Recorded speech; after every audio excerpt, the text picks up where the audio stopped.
What's up, guys? We're happy to be back with you. We are on the fourth part of our four-part series. So if you're joining with us today and you haven't listened to the other three parts of the series, I'd encourage you to listen starting at our first one so that today makes more sense for you. But we are going through attachment styles as we hear our granddaughter I don't think anyone that can hear it, but we hear our granddaughter squealing in the background every once in a while. Her attachment style, is pay attention to me. Yes, pay attention to me. That's what it is right now. She's like, secure attachment means you're holding me. Yeah. Thank you very much. We have been so enjoying our time with our grandbaby. If you guys have been listening, that also means that we are recording later in the week than we typically like to.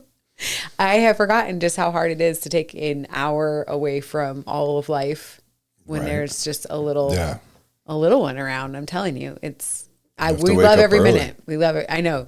Well, you've been waking up early before baby girl was here, but now you're really enjoying the silence and solitude in your couple of hours before dawn.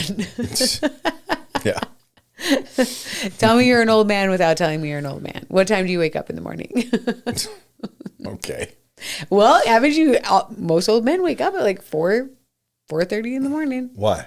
I don't know why. It's because their old woman wakes them up by thrashing around in the bed. Oh, you just call me an old woman. You call me an old man? Huh? Yeah. Okay, well, that's not going to go well for you tonight. Thank you very much. I got the dishes. Don't worry. Okay. So, back to attachment styles. We've gone over fearful avoidant, anxious avoidant, dismissive avoidant. Today, we're going to talk about the attachment style that ultimately everyone should be trying to move towards. Yeah. We've kind of alluded to aspects of this attachment style as we've gone through the other ones, but today we're going to outline what it looks like to have secure attachment. And this is the one you don't want just a sprinkle of. You would like to have more. This is what you want. You want this to be the one that you're moving towards. Brad's been joking that he's had a sprinkle. But you can see me in every attachment style. Yeah, but I think that's what's kind of neat about it is that all of them, I can see myself even at different seasons of my life in certain attachment styles. And I also see the necessity for moving towards the secure. And I think anyone listening to any one of the episodes can probably pinpoint some of themselves in it. Yeah. And I think it's important that we do that, right? Because we don't want to allow these attachment styles to become the thing that we use as almost a crutch in our life. Like we want it to be where we're moving in the right direction. And I mean, attachment styles, they really influence how you handle conflict, how you respond in relationships, both with your spouse and in every other area, your communication style, emotional regulation, leadership, team dynamics, and obviously your marriage, which is why we're breaking these down into the three things because we think they're so important. But I was even reading how it changes your perception of a threat. Oh, really? But like if you think about it, the threat can be it's not someone that's out to kill you. That's not what they're talking about. They're just talking about like what you perceive to be a threat. Right? Yeah, I mean, and if you really dive into that, I mean, it can be emotional safety, physical safety, any one of those things. If you're thinking that emotionally you're not safe, right? How does that play out? And depending on what you have gone through in your life, that depends on what you need and or view as emotional safety. So that makes perfect sense. The secure attachment, your core belief, if you have a secure attachment, I am worthy of love and others are generally trustworthy. That's your core belief. Well, there's one X, right? For me, there's one X for me. I didn't know where you were going to go with that because you're just like, I think, I'm joking, like half joking. I think that I'm moving closer to generally everyone is trustworthy. I'm moving closer to that, but I still have, a hard time with that. It's not even that people have done a ton of bad things to me. Yeah, I think it's the way you're wired, right, to look at the world. And I do think, I mean, you were raised in a law enforcement family too, and I think that, I mean, I think that is using a level of intelligence and how you observe your surroundings. And we talked about you having a level of discernment about people. And I think what I see you struggle more is the I'm worthy of love. Okay. You're welcome.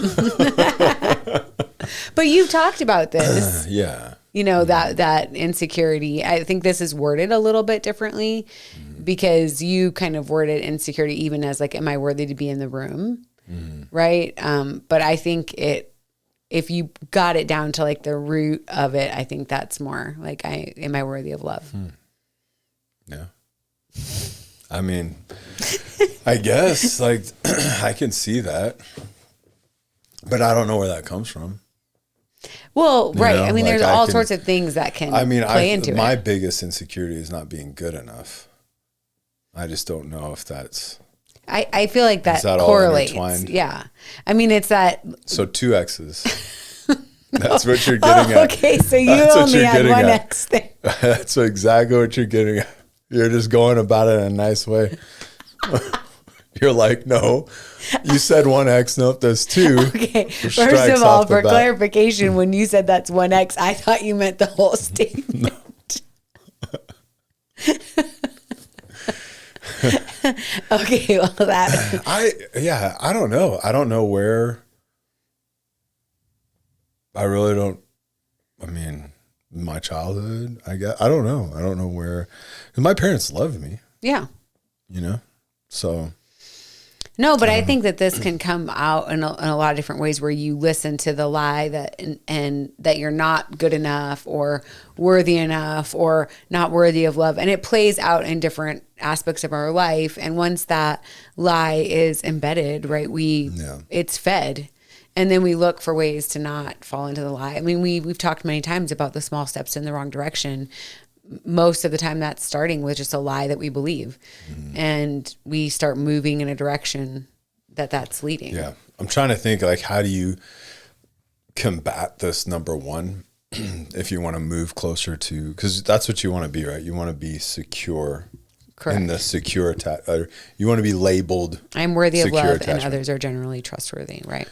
I think that really it, for me, I guess, it boils down to like even how I deal with my insecurities. It's just being in the Word, right? And then even that, like, I believe God, I believe what the Word says, and I know He loves me, and but I also know I'm not worthy of that love.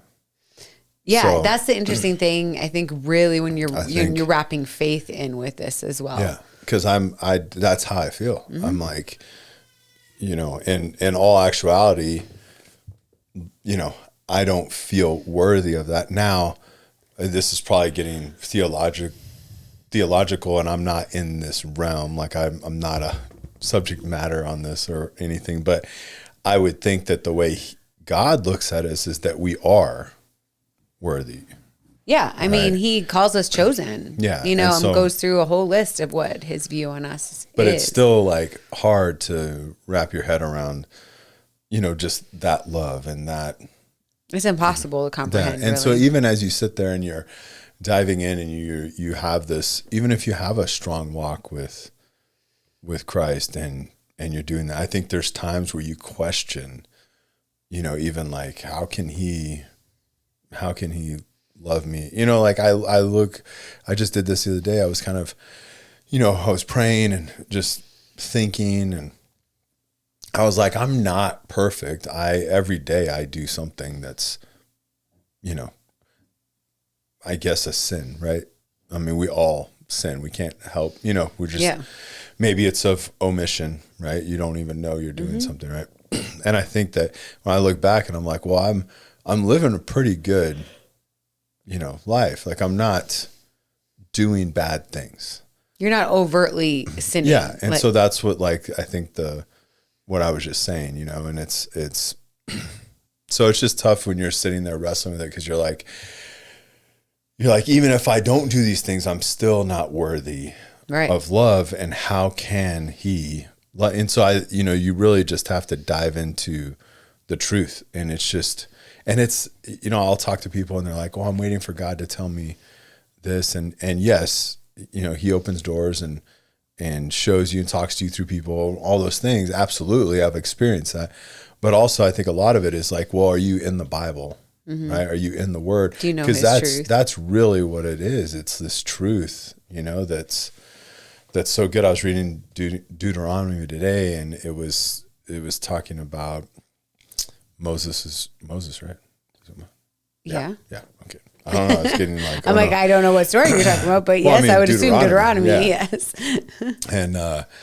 And it was saying, he was saying like, you have to know God, right? And you'll know him through, studying through his word, through what he's done. Mm-hmm. Like he was kind of going over all these things, but it's so true. I just wrote a little note in there and I was like, you have to study his word to know him. You do. And so the world gives you a million versions of what truth is. Mm-hmm. And if you are constantly swayed by other people's versions of truth, mm-hmm. then you just get left just swaying in the wind. Like you need God's truth. Like that is the truth. And so I think like reading that, it does help with the first part of what you said. Mm-hmm. And even the second part, because you have this hope that people are generally right, quote unquote good, right? Whatever that means, but or trustworthy. Yeah, but generally speaking, so it does help with both, but it still feels like in this weird place, at least for me, and maybe a lot of people aren't like this, but I still feel like, well, I'm not really worthy of love. Like why? Okay, but you're talking predominantly in the faith aspect of that. And I agree with you that in that realm, the reality is we are never worthy of that love. Mm-hmm. Like that's why we need a savior, no matter what, right? But it's that aspect I think I want to dive into a little bit more where if it's not faith, right? It's like, okay, am I worthy of love in my relationships?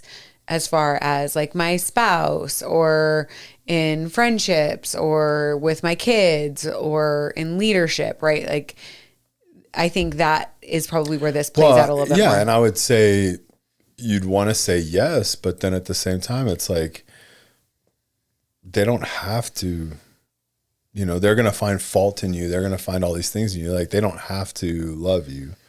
I agree with you. They don't have to. But are you worthy of I don't know. See, that's what I'm saying, though, where it's like you like. I'm not trying to be like awkward and circle. Well, because I feel like the wording of this maybe seems like it's a pride thing. Yeah, I'm not. And that's why I'm trying to take away that layer of, okay, if you say I'm worthy of love, that means that you're being prideful and or that you are thinking you're something, greater than. I think this is more of that like core belief, just like you were saying, and if you want to say it this way, where it's like, I don't feel like I'm good enough to be in this room, or, that those insecurities you've battled, however you want to word it. Mm-hmm. It's like looking at it from that perspective. I think when I think of my childhood and I'm not saying this has to do with yours. I'm just saying when I think of mine, because when I look at the core belief, I'm worthy of love and others are generally trustworthy. I definitely lean into the others are generally trustworthy. And I've talked about this sometimes too much, mm-hmm. right? Sometimes I don't have that discernment on because I just think most people have good intentions. And so I lean into that sometimes too much. But I am worthy of love. I think where I feel that security even is like, I definitely still to this day, I would be, driving around where we live and my mom would just be like telling me, oh my gosh, good job. You're such a good driver. I can't believe you get around here like this. This is amazing. I mean, she just kind of poured over me this element of, not that I wasn't disciplined because I was and all that, but I definitely felt worthy of love. And I feel like that is, something where, not in a prideful way, but that aspect of saying like, okay, like, yes, I'm worthy of love. It's not, I'm unworthy in God's eyes, always, always, always. It's what he did, never what I could do. But I just think it's something to work on, because characteristics of secure attachment, and I see a lot of you in this too, comfortable with closeness and independence. I see that totally. And I think if you're thinking, if you're listening and this is what you want to do, that's kind of where you want to get, is you want to be comfortable. Like, hey, if I'm close with my spouse or with a friendship or whatever, that's great. And you know what? If they don't call me for 6 months, I'm also cool with it. Oh, yeah. Like my security isn't, like some of my closest friendships, man, I might talk to them even twice a year, but I feel totally secure when I call and we're on the phone. We're good to go. I just had like one of my selection classmates, on the team. I haven't seen him in a while, and he just showed up, and it was like I just saw him yesterday. It's not like you feel like, oh man, you probably don't actually want to hang around with me. Yeah. You haven't talked to me in this long. And then you start to question the relationship or the history because of the fact that they haven't done all of these things. So that's what you're wanting to aim for, is that you're comfortable with both of those. You guys were gone, you and our youngest son were gone, and I had the house by myself for like 3 days, which I don't think I've had that since I've had kids. Ever. But it was like, I had some people reach out and like, oh, hey, you want to like get dinner, or are you going to be okay? And I'm just like, yeah. Like it was kind of nice, just a couple of days. Like it was like quiet, and you were just nonstop. Weren't you? I still do go nonstop, even when you're not here, which is annoying even to me. I told Brad that the problem is that he allows me to relax. Like when you are like, come sit with me. Like I'm telling you, like our granddaughter is non-stop. She's 6 months, and like her arms are constantly moving, her legs are constantly kicking. She's like head on a swivel. Let's move. Like just, body rotating 180 degrees to turn around. While you're holding her. Like if she could walk, she'd be running around everywhere. But when you're holding her, she's chill, but it's not because she's not calming down. It's because you're all over the place. And so she's literally like, we're doing chores. All right. Yeah. Let's do this. Let's get the kitchen stuff done. Let's go do the laundry. We all good? Yeah. No, I think when it comes to this aspect, it's good to get comfortable with both of those things. And if you feel the draw of, man, I get really uncomfortable if I'm by myself, if I get really uncomfortable if I'm too close with somebody, then that's a little warning signs for you to pay attention to. Yeah. It's like solitude should be precious, not isolation, but solitude. Yeah. And also that element of being close, like you want to be close to your spouse and have close friendships and community, because I think that's how God designed it to be too. Absolutely. I mean, I just think you have to be selective. Correct. Right? Because, I mean, yeah, you don't want to let everybody up to, like, as you have your description of your building, right, in the very top floor, you don't let everybody up in the very top floor. No. Anybody can come into the lobby. Yeah, I can't control it. You can't control the lobby, and he's going to try. So another characteristic of secure attachment is just very clear communication. And I think this can be an area everybody can be better at. Absolutely. I think that you're pretty good at this, but sometimes I'm totally not. I know. And you don't actually have to agree with that so emphatically. I was listening to a not a side conversation. You were in the back of the car talking with your mom, and I'm listening, and I'm like, no clue. No clue. Like I have no clue. All of us knew what we were talking about. Trust. No clue what was going on. I was like, that is not clear communication. Oh no, we were very clearly communicating. No, I mean, I think, we all can do better at this. I could definitely be more clear at communicating. I think for me, you can, of course, correct me, But I think for me, I communicate very clearly when I communicate. I agree with you. You just don't always communicate. There's sometimes I don't. When you should. I don't know if I should. Okay. So I'm not hiding anything. I just shove things down and they only need to come out certain times. This is what's always funny about Brad. And our daughter and I had a conversation about this today, is you think that you hide the emotion that you've decided is not something that's worthy of having a conversation about, but you don't. It's on your face. Like to everybody or just to you? Like, probably not to everybody. I think I guess when you're married with somebody for such a long time, and we're almost at 25 years, I'm sure that other people don't notice it. It's so evident to me that I feel the tension almost where I'm like, oh gosh, she overtalks if I get like this. I 100% do. Yeah. I overtalk or I'm working really hard to make sure that the tension that I feel in the room does not exist for anyone else. So that could be why other people don't notice, because I'm like, because I'm trying to make sure that Brad's grumpy face doesn't make anyone else uncomfortable. I don't feel like I've had a grumpy face. Okay. I don't. I said, I don't know how it even came up. I said, your dad's so funny. He thinks when he's frustrated that doesn't show on his face. And I was like, no. I said frustration and grumpy are two different things. Okay, fine. Right. Frustration and or grumpiness. There you go. Take that to the bank. Okay. All right. Handles conflict without shutting down or exploding. I think that goes right into the communication, clear communication. I mean, it's like if you're shutting down, you're not communicating clearly. If you're exploding, you're not communicating clearly. Yeah. It's both of these things. When you're an adult and you explode because you're angry, like,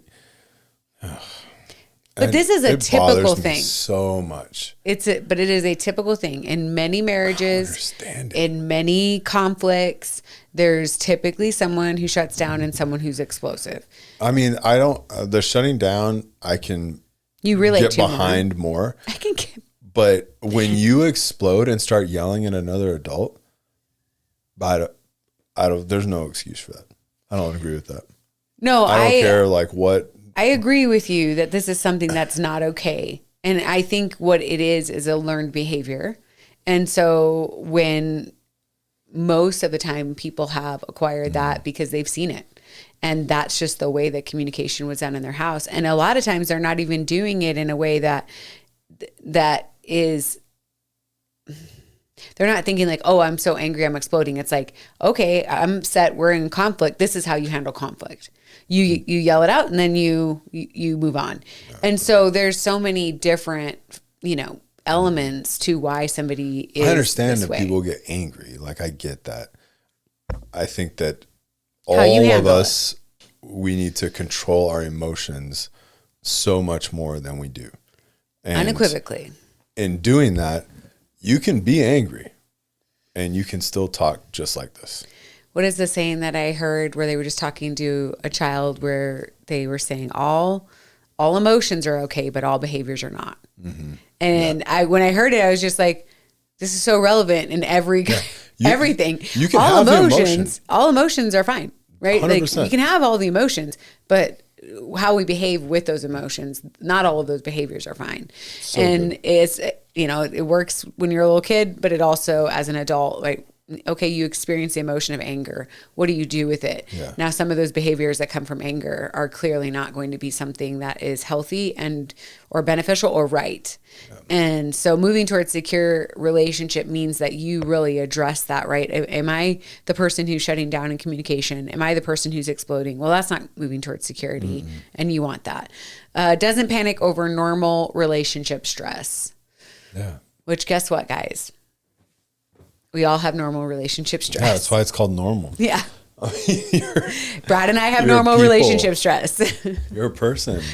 You're going to have just the normal things that you have as a couple that are stressful or that bother you or whatever it is. And it's not, It's no reflection on how much you love someone. It's no reflection on anything. It's just like when I grab some chips, Lisa turns on music.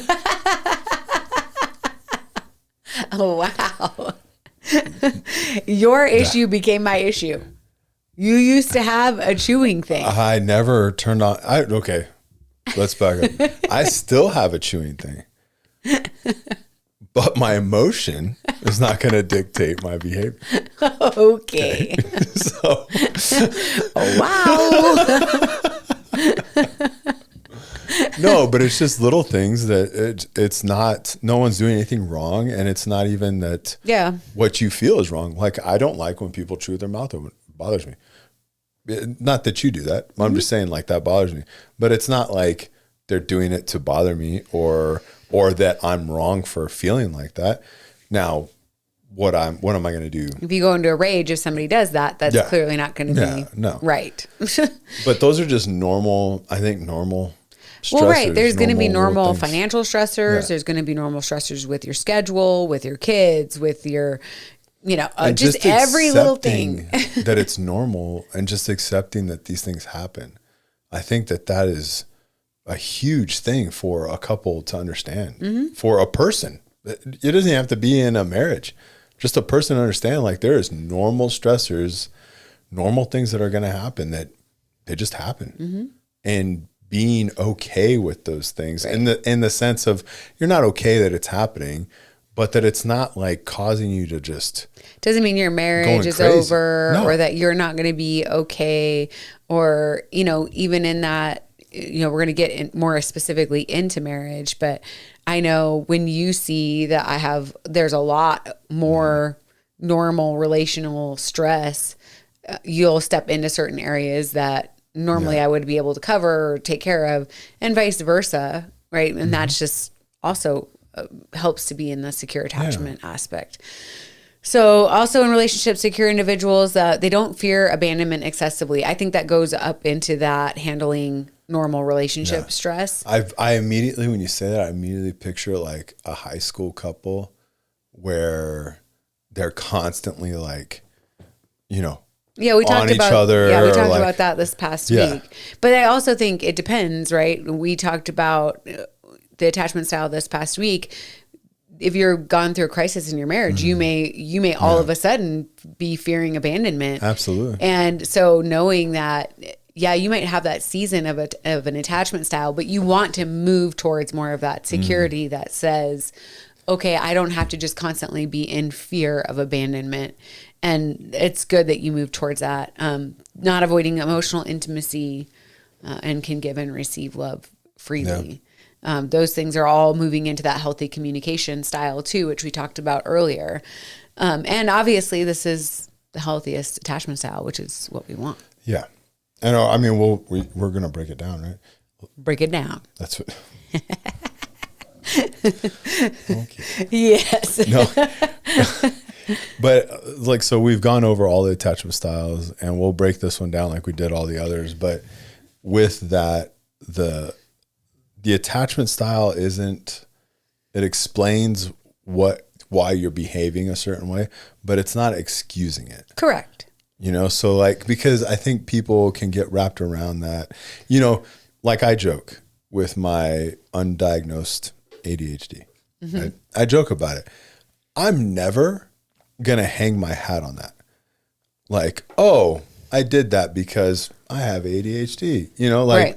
That's never going to be a thing I hang my hat on at all. Like, it's not an excuse, right? If someone behaves a certain way, their attachment style, their whatever, isn't an excuse to continue to behave that way. It might explain the tendencies and all that stuff. But you want to strive towards better. Yeah. But it doesn't it's not okay to behave a certain way because, oh, well, that's my attachment style. Or, it's kind of, maybe it's not like this, but I feel it is a little bit where people, what was that, the numbers thing?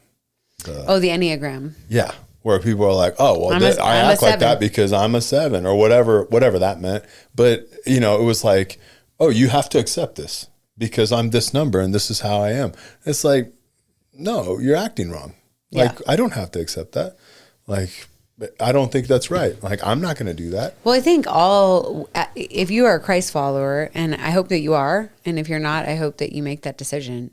But ultimately, our goal is to always become more Christ-like. Mm-hmm. So no matter what it is that your natural nature is, basically, once you become a Christ follower, we're called to deny ourselves and follow Christ. And so no matter what, in an attachment style or Enneagram or whatever else that you want to take, personality test, great. They might be a helpful tool for you to understand a little bit of your nature. Mm-hmm. But in reality, you are called to die to self and move towards what God calls you to be. And so we have to pay very careful attention to that. I don't think anyone naturally falls into secure attachment. I think that you can definitely be aided towards a secure attachment style. To me, I think that you can naturally be in there. Well, if you have a very secure childhood, I think that you can naturally develop more secure attachment styles as adults, depending on what you've experienced. But aren't you just learning it? Okay, maybe, yeah. That's what I'm saying. Okay. That's it. I'd say you're living it, learning it, yeah. Mm-hmm. Okay. Interesting. In marriage, maybe we all start off with a secure attachment style and then we get ruined. Maybe. I mean, if you're thinking about it. I don't know, because let's just talk about our grandbaby again. Like, sometimes you can lay her down and she's just like chilling by herself. No, totally but like that aspect of just like, I'm worthy of love.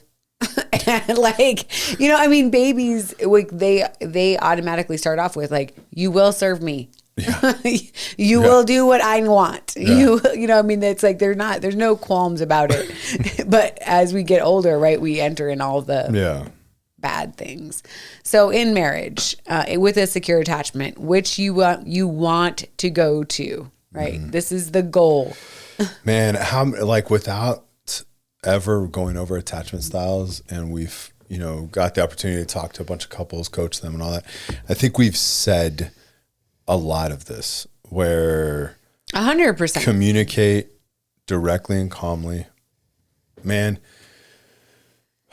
if you literally can just stay calm in a conversation, oh my gosh, like how much, first, people will listen to you, right? You're not getting crazy. And then just how much more control do you have, not necessarily over the conversation, but just like over what's going on, right? I can absorb information better. Yeah. So I'm listening and I'm trying to figure this out, and I'm taking my time to calmly respond and not letting my emotion drive. But I think that ties so much into that aspect, which we have on here. It's like not assuming the worst. Yeah. I think if you stay calm, it's partly because of the fact that you're going in thinking, okay, I don't have to assume the worst about why my spouse is having this conversation with me. Or I can assume that the best about them in this process and that they're thinking the same about me. Yeah, I'll tell you, if you're how do I want to say this? Like, if you, man, I don't know, maybe I'm not right in saying this. I don't know. I don't think I'm going to say it. Wow, you can't like leave us all hanging that way. Well, I was going to say, because it says don't assume the worst during conflict, right? Yeah. And I think that, we've said that so many times, like, you're not on different boats. You're in the same boat. Yeah, you're for each other. You're for each other and all those things.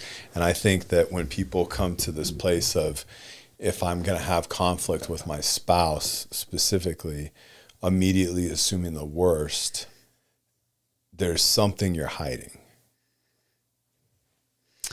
I can see what you're saying. That's why you forced me to say what was going on in my head. And I said, I don't think I'm going to say it, but then you forced me to say it.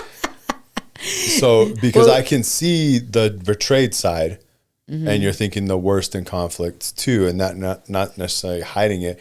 But I think, out of speaking from a man's perspective, the most men we've talked to, if they're assuming the worst, coming from their spouse during conflict, it's usually because they're hiding something. I think also, don't you just think in our own nature that our defenses naturally get up if we're just feeling attacked, right? And so then we feel like, okay, my spouse just comes at me and attacks me.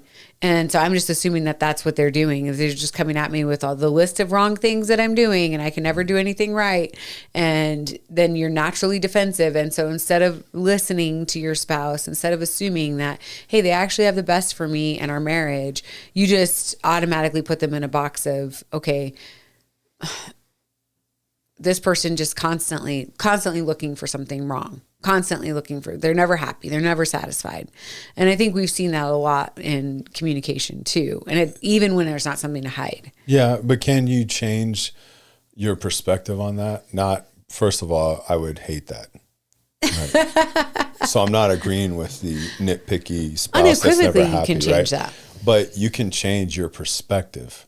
Like, okay, I'm clearly not going to make her happy, but she's not, I don't know, she's pointing out all the things I didn't do, but it's because it's not making her happy that I didn't do them. It's not so much like, I don't know. It's just expecting the worst. I guess you have to define, what the worst is. I don't know. It's just, I think that in our marriage, during conflict, when we were reconciling, like I always assumed like I was in trouble, and so that was the worst for me. But there was still things I was hiding. Yeah. But then I also think, if I think about times, because typically I would say in comparison, like when we have disagreements, especially now, they're pretty mild, right? As far as, we've gone through some major times, major disagreements, and I think that helps us to keep things in perspective.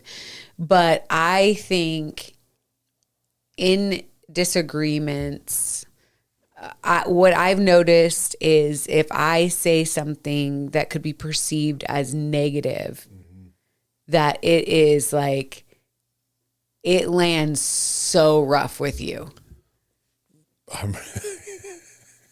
Really? I mean, I'm trying to, so as you were talking about this, I was thinking in my head, like, I'm not assuming the worst. No, but you're not. I'm not saying that I don't like it. I think you have a tendency to assume the worst about yourself. Okay. I don't think that you necessarily assume the worst about me, right? If I say something to you, like, I'm just throwing something out, this isn't an actual conversation, but like, let's say I'm like, we'll use your closet as the example, because you always bring up your closet, right? And it doesn't even bother me, but it bothers you. Yep. But let's say I came up to you and I said, the closet's a problem, right? Like it's seriously, like I walk in the closet and it's driving me insane, right? You would, in your mind, I feel like you're just like, yep, I'm failing. Yeah. Here I am, the failure. Like I've seen the closet. I know the closet is there. I just fail at the closet. Yeah. I fail at life. Like I and that's like the spiral. I think that it goes down where all of us have a tendency to do this, right? We take any kind of criticism or negativity and we kind of land that in that's the truth box versus, you may have 7 people that say the good things to you or even your spouse, 7 good things. But that one thing is like, that's the piece that you nail. It's not a lie though. Well, I think that's where I'm saying that where it's like, I'm a failure narrative is a lie. It ends up landing there. I just look at it as I'm a failure at the closet. You're getting better now at that. But before it used to go another step further just to, I am a failure.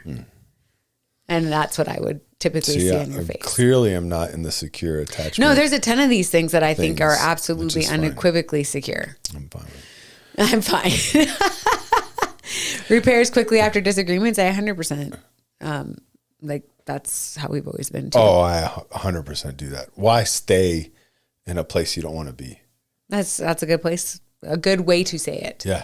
Like we're okay. We disagree on this. I'm not going to let it bother me the rest of the day that you don't agree with whatever. We've openly disagreed on our podcast.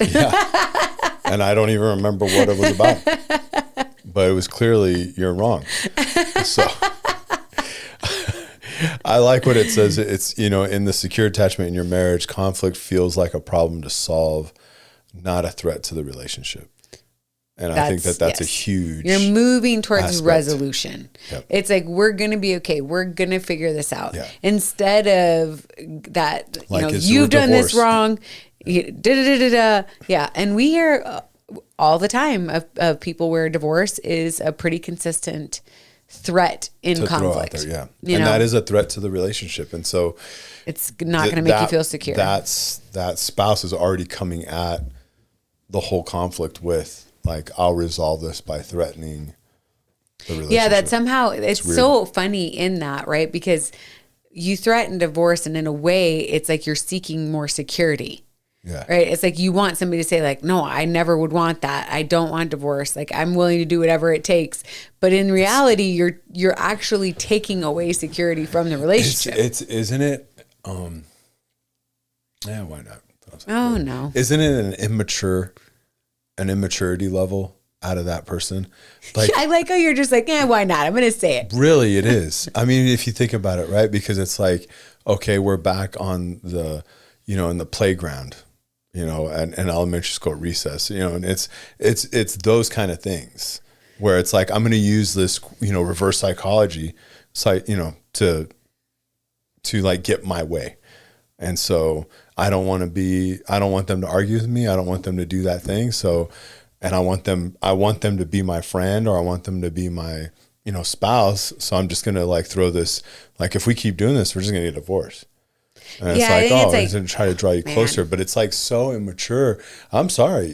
I look at it now, I'm looking at it, I'm like, that is a super immature way of handling conflict. Yeah. Well, it's a lot of times there's deep wounds and hurts that can contribute to somebody deciding that that's how you're going to handle conflict. However, all you're doing is continuing to give deep wounds and hurts, and it ends up being the opposite of what you ultimately are looking for when you're throwing those things out. It never helps a relationship to continually threaten divorce. It hurts both of you. Yeah. So definitely don't do it. If you're doing it now, make a decision. We have talked about before having a never say list. Like, put that on there. I wonder if you, just thinking about this, I wonder if you can have attachment styles in each area of your life that's different. I think so. Yeah, interesting. We've talked about it in the last couple of episodes, just being that these play out differently in various areas of your life. Okay.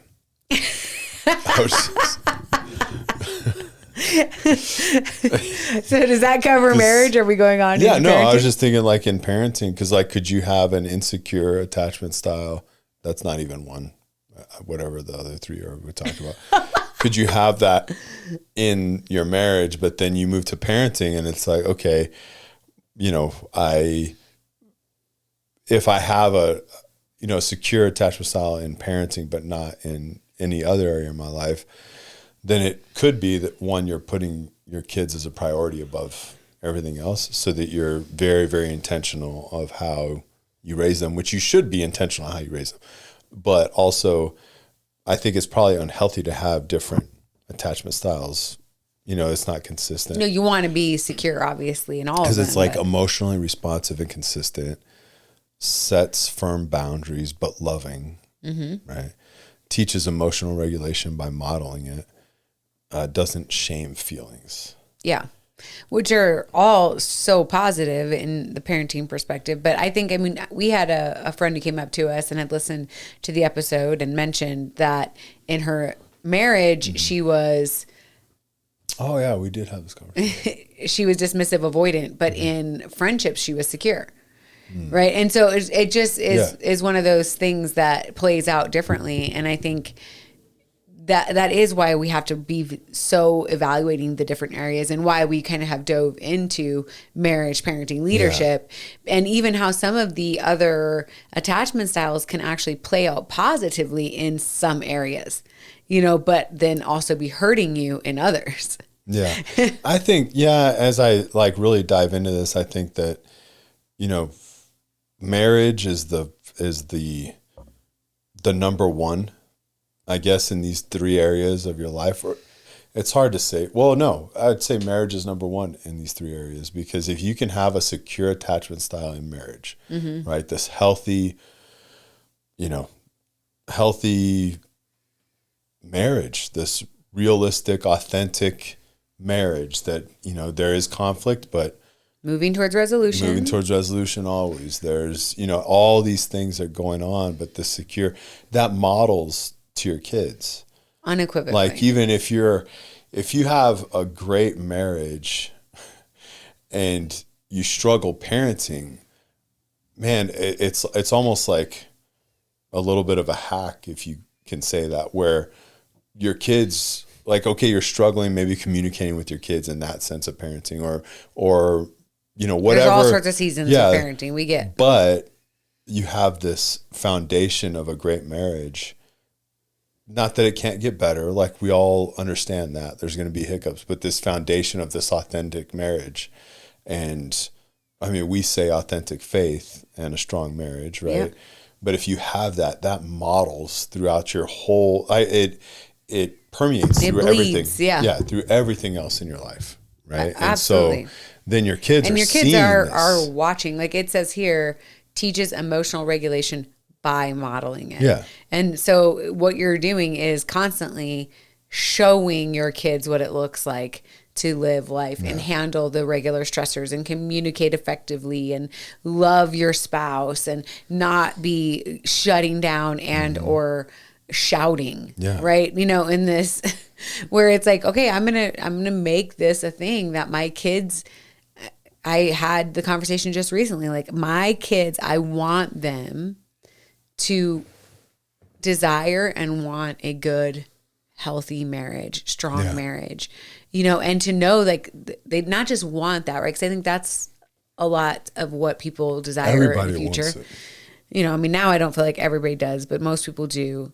But I want them to say, I hope I have a marriage like my parents. Yeah, I mean, that they love each other like my parents. But that's our did. goal. Yeah. Right? Like, I mean, and I'm fine with saying that. I don't think that that's prideful in saying that that's what I want for my kids, because I know what we've gone through and I know how important our marriage is.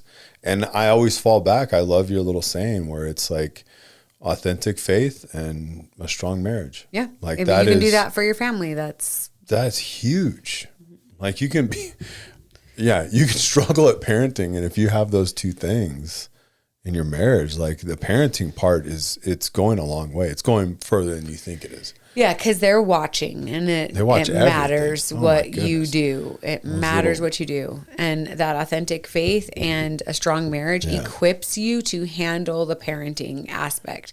It helps you to be emotionally responsive and consistent, right? And anyone who really thinks through this is going to realize this. You have a bad day in your marriage, guess what day your kids are having? Yeah.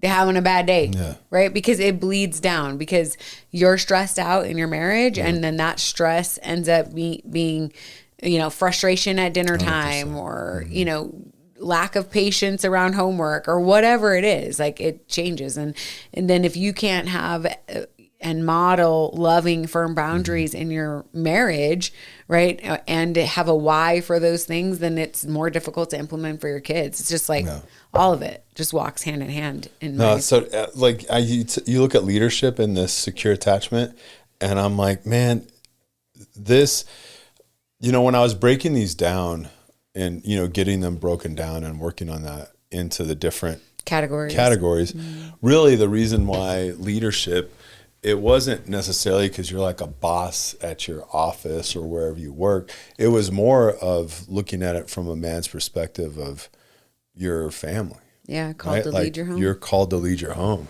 And I know, because I think that, it breaks these down differently. In marriage, I look at it as this couple thing, right? This is what we're doing together.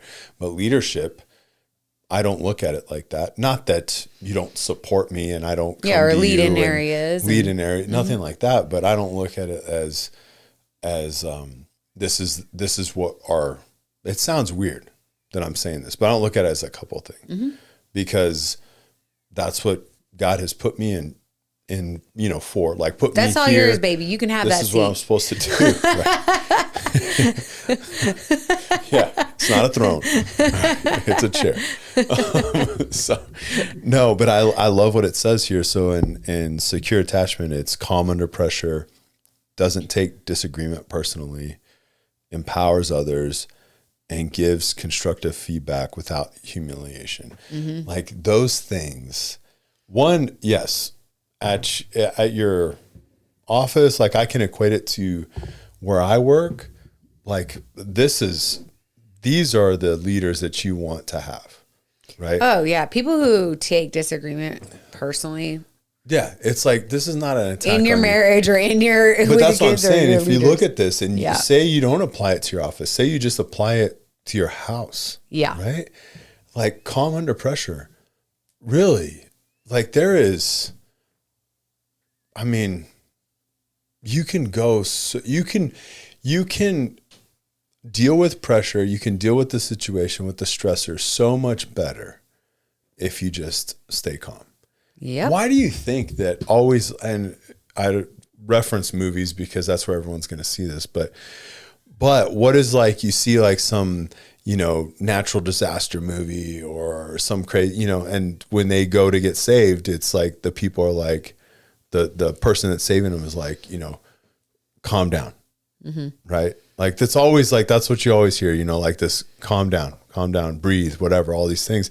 But it's so true because when there is something that you're not expecting or that some kind of whatever you're having to deal with, just calm under pressure. Like, man, it works. It works. It doesn't mean that you're not stressed out. It doesn't mean that you're not. Yeah, or you shouldn't show any emotion. That you don't know what you're, you know, maybe you don't know what you're going to do. Like that doesn't mean anything like that. It's just this demeanor that you bring, and you can bring a calm to a room that is not calm. Mm-hmm. Like you can bring that as a leader. Yeah, I've seen you do that many times. And I saw you do that many times in our marriage this past year. And it does bring a peace inside pressure situations. Yeah. Like you're going to, whatever it is, you're going to take care of it. Like it's going to, you know, you're going to handle it, whatever it is. I don't know the outcome, but whatever it is, you're going to handle it. Yeah. And if you have faith, we know ultimately. Yeah. But you don't have to sit there and be all erratic and crazy. Like just calm, just be calm under pressure. That's huge. It's a big deal. It's a gift. Yeah. Don't take disagreement personally.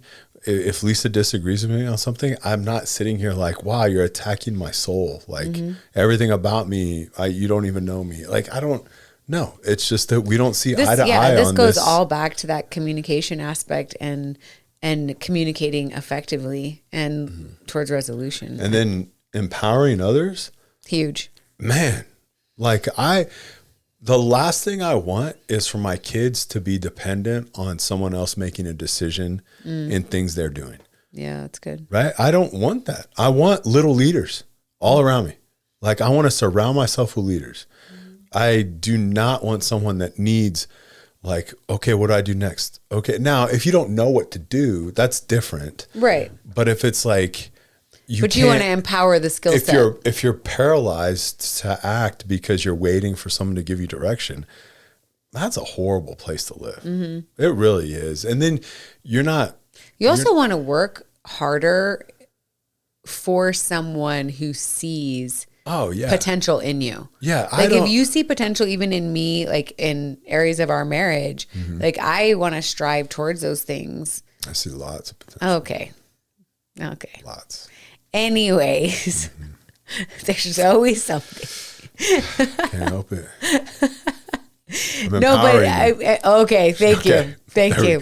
I think that if, you know, even if I think about various, you know, leaders that I've also been under, that when they've seen that potential in me, it does help me to also cultivate that.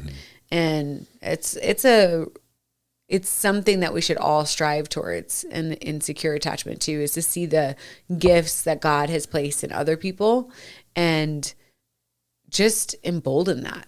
Yeah, absolutely. I mean, it says here, and I think this is so true, and this is why I lean on this so heavily for men. If you're a Christ follower, especially, like, you're called to lead your home. Like, this is what you're supposed to do. But just this phrase, right? This sentence: secure leaders create psychological safety. People perform better because they don't feel threatened. Like, how, man, I would feel like the worst person on earth if I walked into my house and everyone felt threatened by me. Oof. Yeah. Like, my kids walking around in eggshells, my wife not, Yeah. concerned of how, if I say this or if I act like this, what's going to happen? Like, man, Yeah. how horrible would that be? Like, I don't want to live like that. Like, that'd be a horrible place to be in. Like, to have that security for your marriage and to build this leadership in your home, that you've built safety. Like, I think about my kids. I've given them a leash, and I continue to give them a leash. Well, I mean, my daughter, like, she's out, right? Like, there's no leash I'm giving her. Yeah, she's making her own family. But I want to continue to give them leashes that they could do things that they could fail at. Yeah. And it's okay. It's okay, man. Like, you failed. That's fine. We're going to move on. Like, if you've raised your kids, or you're in your household, you've made this, that maybe it's unintentional, but you've made this environment of zero failure. Like, you're so much pressure on your kids. There's so much pressure on your wife. There's so much disappointment, because guess what? There's 100% failure. Like, I've said this jokingly about myself, half joking, half not, with certain people. And I'm like, well, I'm going to fail you. So, yeah, like, or this won't be the last time. I've said things like that too. Like, this wasn't the first, this won't be the last. Yeah. Like, and I'm not trying to intentionally, I'm making a joke light of what's going on, but to, my boys, I mean, all my kids, but I think of my boys, and I'm like, man, I want them to be risk takers. I want them to be dangerous. I want them to do these things. And as they were growing up, I wanted them to do dangerous things, if this sounds weird, but to do dangerous things in a safe manner, right? In the safety of, I can see them. I see them climbing the tree. I see them, doing this on the furniture, on the stairs, or whatever. Like, I'm watching them, and it is dangerous, but also, like, I'm right here. Yeah. There's a little bit of safety, right? But there's still something that could happen. To be secure. And that's what I want. Like, I think that people, they'll say this, but I don't think they really do it. But you want leaders all around you, right? I want my kids to be leaders. They're gonna follow people. Like, that's just the nature of growing up. But what I mean by leaders is that I want them to be independently thinking. I want them to be able to make decisions on their own. With if they need input, they can get input, problem like wisdom. Solve. I want them to problem solve. How many times have I talked to my youngest recently? Like, he problem solve. Yeah, he's like something, and I'm like, dude, problem solve this thing. And he just kind of like looks at me, and I'm like, I know his brain is a little mushy right now, and it's like getting there. But I'm like, bro, really? You're asking me this? Like, problem solve. Yes. Or he'll have something in his hands, and he's trying to open the door, and he just stands there.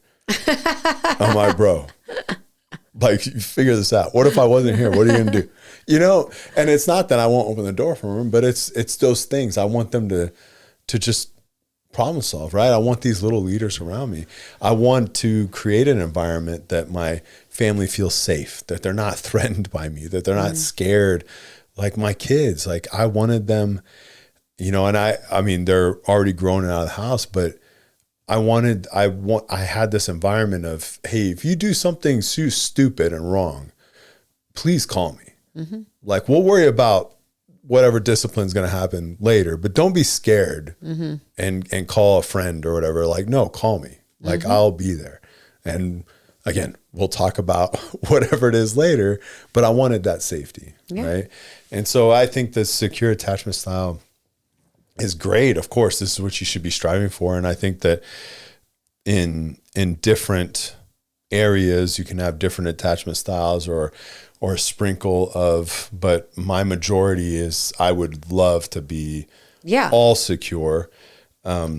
So this is something that I was going to kind of maybe end with, I don't know, but if you're trying to figure out where you land, right, in any area, here's a question to ask yourself. When I feel stressed or disconnected, do I pursue, withdraw, or stay steady?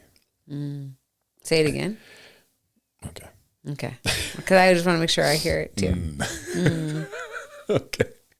When I feel stressed or disconnected, do I pursue, withdraw, or stay steady? And then that answer will usually give you your baseline that's good. behavior pattern, right? And where do you see yourself most in that answer, right? So in these different situations in marriage, do you see yourself pursuing, withdrawing, or staying steady? When you're feeling, remember the whole beginning of it is stressed or disconnected. Right. You have three options. What are your choices, right? Yeah. Do you pursue? Do you withdraw? Do you stay steady? And I think that's how you figure out where you land in each of these categories, in marriage and leadership, in your family, or your parenting.